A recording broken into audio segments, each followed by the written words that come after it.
नमस्कार, मैं हूं दिव्या। उत्तर प्रदेश की बड़ी खबरों में आपका स्वागत है। आज है 8 मार्च, दिन शनिवार। खबरों की ओर बढ़ने से पहले आप सभी को अंतर्राष्ट्रीय महिला दिवस की हार्दिक शुभकामनाएं। अब चलिए बढ़ते अब तक की 25 बड़ी खबरों की ओर विस्तार से।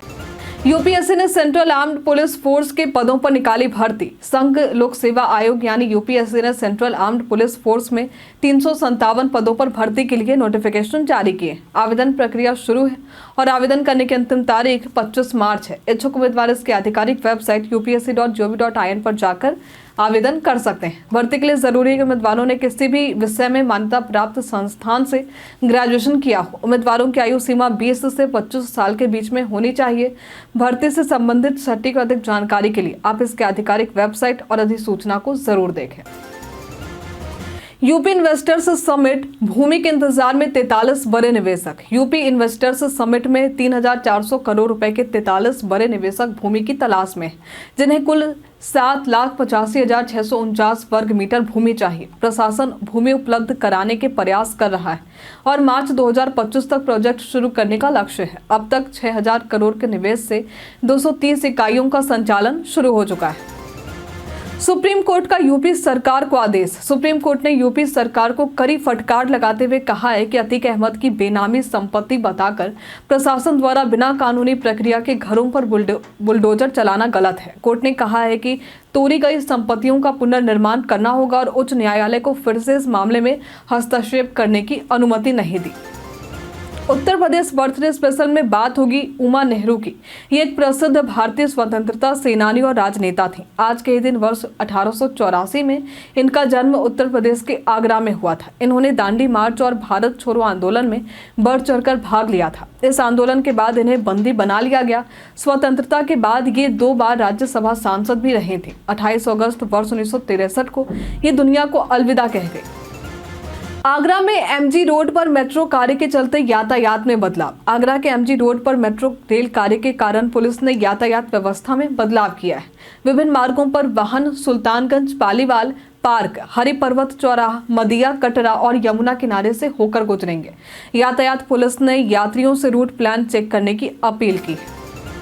रोडवेज ने अनाधिकृत ढाबों पर बसें रोकने पर लगाई रोक। यात्रियों से अभद्रता और मनमाने दाम वसूलने की शिकायतों के बाद रोडवेज ने 1 मार्च से बसों को केवल अधिकृत ढाबों पर रोकने का फैसला किया है। अनाधिकृत ढाबों पर रुकने वाले चालक परिचालकों पर कार्रवाई होगी। यात्रियों को खराब खानपान या अनियमितता की शिकायत रोडवेज के टोल फ्री नंबर या व्हाट्सएप पर करने की सुविधा है। उत्तर प्रदेश में समाज कल्याण विभाग ने एआई का उपयोग शुरू किया। उत्तर प्रदेश के समाज कल्याण विभाग ने जनोपयोगी योजनाओं के बेहतर क्रियान्वयन के लिए आर्टिफिशियल इंटेलिजेंस यानी एआई का उपयोग शुरू करने का निर्णय लिया है। गोमती नगर में आयोजित कार्यक्रम में एआई की उपयोगिता पर चर्चा हुई। राज्यों में हेल्थ, शिक्षा और पेंशन योजनाओं में एआई का प्रयोग बढ़ाया जाएगा। बरेली में रामायण वाटिका, प्रकृति और रामकथा का अद्भुत संगम। बरेली में रामायण वाटिका एक नया रमणीक स्थल बनकर उभरा है, जहां 3D चित्रों में रामकथा और भगवान शिव के विभिन्न रूपों का चित्रण किया गया है। यहां 50,000 तरह के फूल, ट्यूलिप और अन्य विशेष पौधे, शिवलिंग, नंदी बाबा और हनुमान की मूर्तियां आकर्षण का केंद्र है। मंत्री धर्मपाल सिंह और डॉक्टर अरुण कुमार शुक्रवार को पुष्प प्रदर्शनी का उद्घाटन करेंगे। मंत्री धर्मपाल सिंह और डॉक्टर अरुण कुमार ने बीते दिन पुष्प प्रदर्शनी का उद्घाटन किया। अब सड़क हादसे में घायलों के इलाज में मदद करेगी केंद्र सरकार। भारत में सड़क हादसों में घायल लोगों के लिए सरकार ने राहत की घोषणा की है। अब सड़क हादसे में घायल हुए लोगों को अस्पताल में मुफ्त इलाज मिलेगा। ये सुविधा जल्द शुरू हो सकती है। हादसे के बाद मरीज को तुरंत इलाज मिलेगा बिना किसी फॉर्मेलिटी के। सड़क और परिवहन मंत्रालय 1.5 लाख रुपए तक के इलाज का खर्च उठाएगा। इससे पहले हरियाणा और पंजाब समेत 6 राज्यों में पायलट प्रोजेक्ट सफल रहा था। एक्सीडेंट के 1 घंटे के भीतर इलाज मिलना बहुत जरूरी होता है, जिसे गोल्डन आवर कहा जाता है, और ये जीवन मृत्यु का फर्क साबित हो सकता है। इलाहाबाद हाईकोर्ट ने टीजीटी भर्ती 2013 के अवशेष पैनल की याचिका खारिज की। इलाहाबाद हाईकोर्ट ने टीजीटी भर्ती 2013 के अवशेष पैनल में चयनित उम्मीदवारों की याचिका खारिज कर दी। कोर्ट ने कहा कि चयन होने से भर्ती का अधिकार नहीं मिलता और भर्ती प्रक्रिया की एक समय सीमा होनी चाहिए। उम्मीदवारों की नियुक्ति न मिलने पर दाखिल खारिज पर कोर्ट ने पूर्व के फैसलों का हवाला देते हुए आदेश दिया। होली से पहले खाद्य सुरक्षा विभाग की बड़ी कार्रवाई, घटिया सामग्री जब्त। खाद्य सुरक्षा विभाग ने होली से पहले घटिया गुणवत्ता की खाद्य सामग्री की बड़ी खेप जब्त की, जिसमें 11,555 लीटर वनस्पति घी, मिलावटी हल्दी, मिर्च, सोन पापड़ी, खोया, सरसों का तेल और बेसन के लड्डू शामिल थे। इनकी कीमत 33.50 लाख रुपए। विभाग ने नमूने लेकर जांच शुरू कर दी और अभियान जारी रहेगा। प्रयागराज महाकुंभ में नाविकों की आय में हुई बम्पर वृद्धि। प्रयागराज के महाकुंभ में नाविक समाज को बड़ा आर्थिक लाभ हुआ है। 45 दिनों तक चले महाकुंभ में 13,000 से ज्यादा नाविकों ने करीब 8 से 9 लाख रुपए की कमाई की। योगी सरकार के प्रयासों से नाविकों को प्रशिक्षण मिला, जिससे उनकी आय कई गुना बढ़ी है। अब कई नाविक नए व्यवसाय शुरू करने और अपने घर बनाने की योजना बना रहे हैं। सीएम योगी ने ब्रज के विकास की घोषणा की। सीएम योगी आदित्यनाथ ने ब्रज क्षेत्र के विकास के लिए बजट में प्रावधान करने की घोषणा की है। उन्होंने महाकुंभ की सफलता पर आभार व्यक्त किया और काशी, अयोध्या और ब्रज के कायाकल्प की बात की। साथ ही यमुना नदी के निर्मल होने और लाठामार होली के भव्य आयोजन का जिक्र किया। लखनऊ में गोकुल और नंद बाबा पुरस्कारों का वितरण। लखनऊ में पीसीडीएफ ने 2023-24 के गोकुल और नंद बाबा पुरस्कारों का वितरण किया। मंत्री धर्मपाल सिंह ने 63 गोकुल और 44 नंद बाबा पुरस्कार विजेताओं को सम्मानित किया। उन्होंने गोवंश संरक्षण के लिए रेडियम बेल्ट लगाने और गोआश्रय स्थलों की बाउंड्री वॉल बनाने की घोषणा की। सरकार देसी गाय के संरक्षण और दुग्ध उत्पादन बढ़ाने के लिए प्रतिबद्ध है। मुख्यमंत्री योगी आदित्यनाथ के आदेश पर आगरा के एडीओ उपाध्यक्ष ने अंसल एपीआई के खिलाफ लोहा मंडी थाने में धोखाधड़ी की शिकायत दर्ज कराई। 2005 में लॉन्च हुआ सुशांत ताज सिटी प्रोजेक्ट 2017 तक पूरा होना था, लेकिन अधूरा रह गया। अंसल ग्रुप ने बिना पूरा किए परियोजना की भूमि बेच दी, जिससे खरीदारों का करोड़ों रुपया फंसा। उत्तर प्रदेश में मौसम बदलाव और बढ़ा प्रदूषण। पहाड़ों पर बर्फबारी और तेज हवाओं से उत्तर प्रदेश में मौसम ठंडा हो गया है। लखनऊ और अन्य जिलों में तापमान सामान्य से कम रिकॉर्ड किए गए हैं। प्रदूषण का स्तर भी बढ़ा है, खासकर नोएडा, मेरठ और लखनऊ में, जिससे स्वास्थ्य समस्याएं हो रही हैं। विशेषज्ञों ने प्रदूषण से बचने की सलाह दी। क्रेडिट कार्ड का बिल नहीं चुकाने पर बैंक दे रही धमकी, तो जानिए क्या करें। आजकल क्रेडिट कार्ड का उपयोग एटीएम कार्ड की तरह बढ़ चुका है, जिससे लोग आसानी से महंगी चीजें खरीद सकते हैं और बाद में ईएमआई के रूप में भुगतान कर सकते हैं। लेकिन कई बार लोग क्रेडिट कार्ड का बिल समय से नहीं चुका पाते, तो कई बार बैंक की तरफ से उन्हें मानसिक तौर पर प्रताड़ित करने का मामला भी सामने आता है। हालांकि यदि क्रेडिट कार्ड का बिल समय पर नहीं चुकाया जाता है तो आपको कुछ परेशानी हो सकती है, जैसे सिविल स्कोर का गिरना या फिर लोन मिलने में दिक्कत।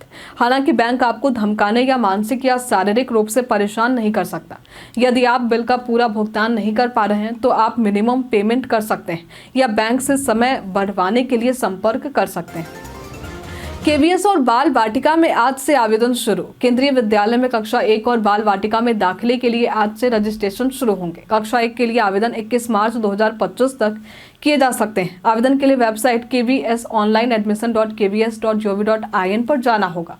बाल वाटिका 1, 2 और 3 के लिए भी अलग अलग आयु सीमा तय की गई है। कक्षा 2 और उससे ऊपर के दाखिले सीटों की उपलब्धता पर निर्भर करेंगे और इसके लिए ऑफलाइन आवेदन 2 से 11 अप्रैल 2025 तक किए जा सकेंगे। अधिक और सटीक जानकारी के लिए आप इसके आधिकारिक वेबसाइट और अधिसूचना को देख सकते हैं।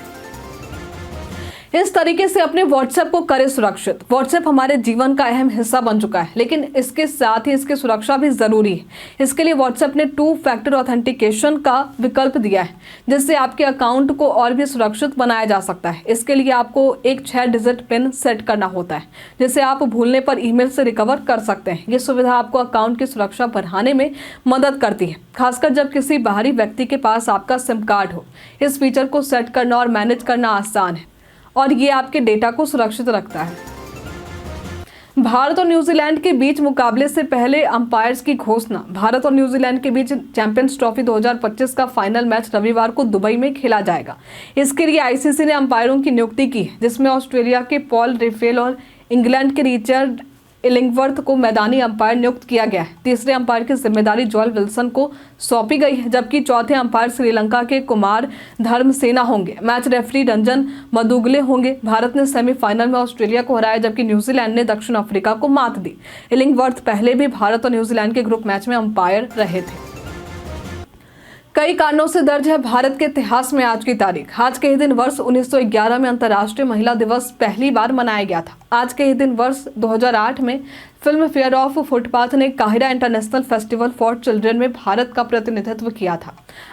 आज के ही दिन वर्ष 2018 में भारत के उच्चतम न्यायालय ने सशर्त इच्छा मृत्यु की अनुमति दी थी। आज के ही दिन वर्ष 1957 में देश के प्रसिद्ध नेता बाल गंगाधर खेर दुनिया को अलविदा कह गए थे।